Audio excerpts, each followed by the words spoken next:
Markapuram MLA కందుల నారాయణరెడ్డి పొదిలి మండలంలో జరిగిన రైతన్న మీకోసం కార్యక్రమంలో మాట్లాడుతూ వైసీపీ నాయకులు ప్రజలను తప్పుదోవ పట్టించాలనుకుంటున్నారని విమర్శించారు. కూటమి ప్రభుత్వం రైతులకు మేలు చేసే పథకాలు అందిస్తుంటే అసత్య ప్రచారం మాత్రమే చేస్తున్నారని ఎద్దేవా చేశారు. పశ్చిమ ప్రాంత అభివృద్ధికి మార్కాపురం జిల్లాకు చంద్రబాబు నాయుడు ఇచ్చిన హామీ నిలబెట్టుకుంటున్నారని గుర్తు చేశారు.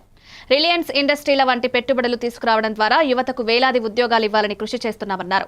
అనంతరం ప్రెస్ మీట్లో వైసీపీ విమర్శలకు తగిన సమాధానమిస్తూ నియోజకవర్గ అభివృద్ధి తన హయాంలోనే జరిగిందన్నారు. స్థానిక నాయకుల దశదిన కర్మకు హాజరై కుటుంబాలను పరామర్శించారు.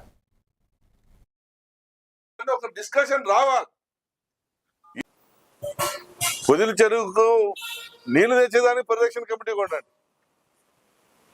50 కోట్ల రూపాయల టెండర్లు పిలిచి కనీసం ₹1 ఫైనాన్షియల్ అనుమతులు లేకుండా మేము తెచ్చినామని చెప్పి సంకలు కొట్టుకొని తిరిగిండ్రు మీరు. పరిపాలన అనుమతులు 50 కోట్ల రూపాయల ఫైనాన్షియల్ అసిస్టెంట్ నేను తెచ్చాను. ఈరోజు ఆ కాంట్రాక్టర్ ధైర్యంగా పనిచేస్తున్నాడు, నాకు డబ్బులు వస్తాయని. పొదిలి చెరువు సంకరాకిచ్చారు, పొదిలి చెరువు కాకెత్తుకపోయింది. ఆ రోజు ఏం పొడిచారు మీరందరూ? అరే పొదిలి చెరువుని ఎత్తకపోయినరు, పొదిలి చెరువు అన్యాక్రాంతం అయిపోయింది, పొదిలి చెరువును కాపాడుకుందాం అని మీరు పరిరక్షణ సమితి ఏం పొడిచిందా? ఆ రోజు